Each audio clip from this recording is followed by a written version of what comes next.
Dobrodošli na moj kanal. Ja sam Marija Bandin, medicinska sestra koja je smršala 35 kg i tako promenila ceo svoj život. Ako ste stalno umorni, ustajete iscrpljeni, pokušavate da se smirite, ali telo kao da ne sarađuje, možda nije problem u volji. Možda je problem u tome što ne znaš samo kako da dišeš. Disanje je jedina funkcija u organizmu koja je automatska i pored toga možemo je kontrolisati. I baš tu leži naša moć. Način na koji dišemo direktno utiče na hormone, metabolizam, stres, skladištenje masti i nivo energije, kao i na način na koji započinjemo dan. Zato je važno na koji način započinjemo dan, odnosno kako dišemo ujutru i da li radimo neke tehnike disanja ili ne. Tu se prave drastične razlike u našem započinjanju dana. Jutro je, presudan moment kada mi možemo da iskoristimo tehnike disanja na način da ubrzamo svoj metabolizam, da regulišemo stres i aktivno započnemo dan. Kad se probudimo, kortizol prirodno raste. To je normalna pojava i to tako treba da bude. Ali kortizol nije neprijatelj. On je jednostavno hormon buđenja. Ali problem nastaje kad se probudiš i odmah posegneš za telefonom, pročitaš stresne poruke, pomisliš na obaveze, osjetiš pritisak. To je ono što nije dobra jutarnja rutina, što nije dobro za počinjanje dana. I ako želimo da promenimo ceo bioritam u toku jednog dana, trebamo da se fokusiramo na te prve jutarnje minute kada ćemo odraditi nešto izuzetno dobro za nas, a što će imati efekta kasnije i na mršavljenje i na celokupan dan koji je pred nama. Jer mi kad uzmemo taj telefon, počnemo da čitamo stresne poruke, pomislimo na obaveze, automatski osetimo pritisak. I taj pritisak naravno nije dobar i odvede nas odmah u neku mračnu stranu dana, da nam ceo dan bude pod nekom senkom tog jutra, buđenja i tih vesti koje možda i nisu baš tako dobre i nisu nam prijale tog jutra. Sad. Onda kortizol skače, disanje postaje plitko, ramena se podižu, grudi se stežu, telo dobija poruku opasnost. A kad telo misli da je u opasnosti, ono ne sagoreva masti. Da. To je takav mehanizam da jednostavno naše telo čuva te masti, metabolizam se usporava i varenje se blokira. I često, posle takvog neadekvatnog buđenja, posle takvog uobičajenog dana, mi već u 9 ujutru osetimo pad energije i mislimo da je problem sa nama. Mislimo da nešto nije u redu sa našim metabolizmom i gledamo šta ćemo da jedemo, zato što mislimo da je hrana ta koja je krivac, a u stvari ne. Apsolutno ne. I to je ono što je važno. Zato, kad god su me ljudi pitali, a šta ti to jedeš na dijeti? Ja sam rekla, to uopšte nije važno. Jeste važno, ali ima toliko drugih stvari na koje uopšte ne obraćamo pažnju, a koje su izuzetno važne i koje prvo moramo da shvatimo, da rešimo, da popravimo, da bi kasnije uveli nekakav režim ishrane s kojim ćemo mršaviti, ali već ćemo se osjećati mnogo bolje ako jedemo to što jedemo, a primenimo neke tehnike koje nas mogu dovesti do jutra gde nam nije potrebno 3 kafe da se probudimo, gde nam nije potrebno posebni neki energetski napici ujutru da se razbudimo, gde ćemo moći da budemo aktivni na samom početku dana, da održimo fokus, da možemo normalno da razmišljamo, da nemamo onu mentalnu maglu koja često javlja. Baš zbog toga je važno to jutarnje disanje. I tih par minuta, ja sam radila 7 minuta, ali vi ne morate tako. Tih par minuta je izuzetno važno i to treba da vam bude fokus. Prvo što ćemo odraditi, što ja radim svako jutro, kada se probudim, odvojim sebi 5 minuta, sednem na krevet i odradim dijafragmalno disanje. To disanje se sastoji od toga da jednu ruku stavim na stomak i 4 sekunde udahnem. 1, 2, 3, 4. Onda izdišem 7 sekundi. 1, 2, 3, 4, 5, 6, 7. Ponovo tako 10 ponavljanja. Tako stabilizujemo svoj organizam, ne ustanemo odmah, zato što mi kad ustanemo odmah možemo dobiti i vrtoglavicu i svašta može da se desi od naglog ustajanja, tako da odvojite 5 minuta, navidite 5 minuta ranije sat da vas budi, da bi jednostavno seli na ivicu kreveta i polako, ne trebate da gledate u štopericu, ne trebate da se fokusirate na sad strogo merenje tih sekundi. Nije važno da li su 4 ili 5 sekundi udah, da li je izdah 7 sekundi, 8 ili 10. Pokušajte samo smireno da to odradite u 10 serija. Da vam taj udah bude duplo kraći od izdaha. Samo je to važno. Znači, te sekunde apsolutno nisu važne, ne trebate da se opterećujete sa tim. I nije potrebno više od 5 minuta da to radite. Neki kažu, dobro, ustaću pola sata ranije ću ja da dišem. Ne, apsolutno ne.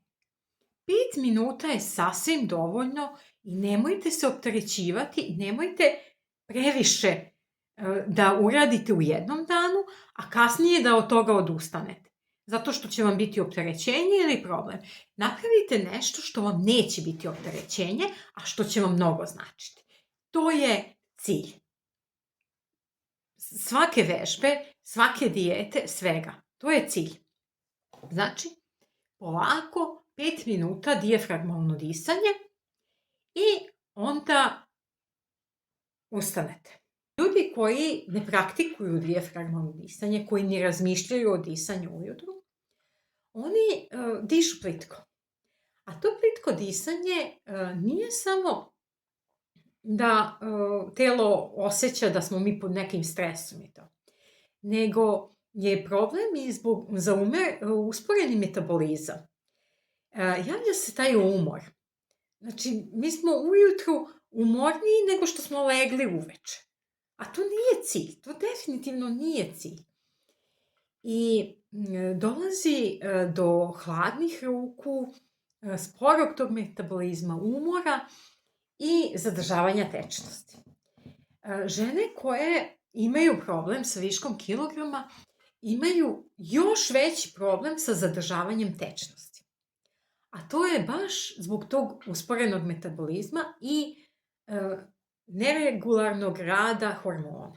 Ima jako mnogo stvari koje utiču na naš metabolizam i na to zadržavanje tečnosti i to ćemo obrađivati u narednim videima, ali i disanje je važan faktor za stabilizaciju naših hormona i za smanjenje zadržavanja tečnosti, koje je izuzetno važno da bi naše telo funkcionisalo normalno. Žene imaju veliki problem sa celulitom, veliki problem sa oticanjem nogu i sve češći problem sa štitnastom žlezdom. Da bi sve to stabilizovali, 5 minuta ujutru može napraviti drastične razlike. Druga tehnika koja je meni pomogla da aktivno započnem dan je aktivirajuće disanje.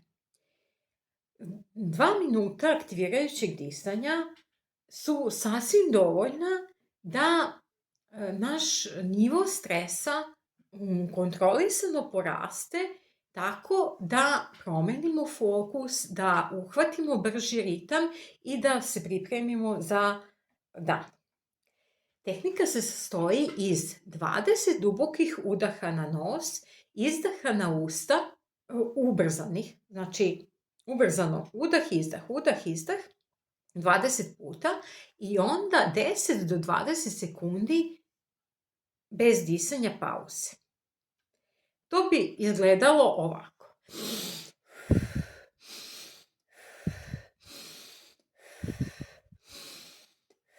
Tako 20 puta i zadržimo. 10 sekundi. 10 dovoljno za početak, posle možemo i na 20. Tu možemo da koristimo štopericu i bilo bi korisno da za tu pauzu koristimo štopericu i onda možemo da odradimo i 2-3 turnusa sa povećavanjem te pauze, koja će biti bez disanja. Znači sa 10-20 sekundi na 20-30, pa idemo sve do 1 minuta. Ja sam to koristila u mom procesu, 5 minuta dijafragmalno disanje, 2 minuta aktivirajuće disanje i mogla sam početi dan bez kafe. To je bio veliki napredak, zato što sam ja ustajala po sat vremena ranije, da bi mogla da se pripremim za posao. Onda sam pila 2 kafe kući i još jednu kad stignem na posao i još uvek posle 3 sata od buđenja nisam bila sasvim budna svaki dan.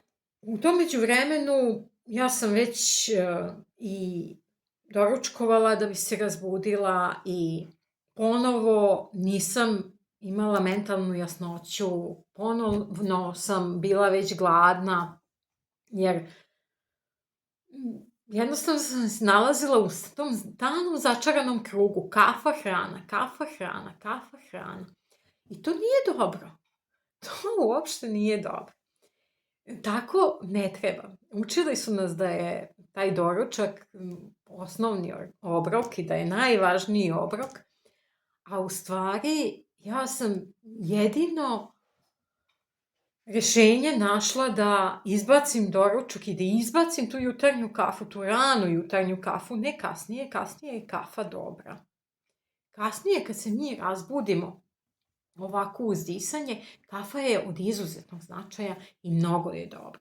Mnogo je korisna za naš organizam i pričat ćemo na tu temu o kafi i o tome kako kafa može da stimuliše varenje i da pomogne u procesu mršavljenja, ali sada smo na vežbama disanja, tako da sa tih 7 minuta disanja mi promenimo nivo energije, kontrolišemo apetit, imamo mentalnu jasnoću i dolazi do stabilizacije šećera u krvi. Zato što jednostavno vagus nerv nama odradi to da smo mi sigurni, naše telo širi informaciju svim našim ćelijama da su sigurne, da mogu da normalno rade i one normalno rade, normalno troše energiju, normalno trošimo salu, a ako smo imali onu pauzu autofagije o kojoj smo ranije pričali, da ne jedemo 3 sata pre spavanja, da naravno u toku spavanja nećemo jesti i da posle buđenja barem 3 sata ne jedemo. Ta 3 sata mi već imamo 3 sata za lep rad svih naših organa i za lepo trošenje skladišta masti. Možda ste mislili da morate više da trenirate, možda ste mislili da morate manje da jedete, a niko vam nikad nije rekao da možete da smršate tako što ćete naučiti da dišete. Mi svi znamo da dišemo, to je automatski, ali pravilno disati i napraviti veliku razliku za 7 minuta jutarnje rutine je umetnost. Ako vam se dopao ovaj video, lajkujte i zapratite kanal, kako ne bi propustili nijedan novi video koji vam može promeniti život. Napišite u komentaru šta bi voljeli da obradimo kao sledeću temu. Ako ste već na nekom putu mršavljenja, podelite neku vašu dilemu ili izazov sa kakvim se susrećete, kako bi mogli da napravimo možda neki sledeći video na tu temu, da odgovorimo na izazove s kojima se susreću ljudi koji imaju višak kilograma. Biće mi zaista zadovoljstvo da čitam vaše komentare i da odgovorim na vaše dileme. Vidimo se u nekom novom videu sa nekom novom važnom temom.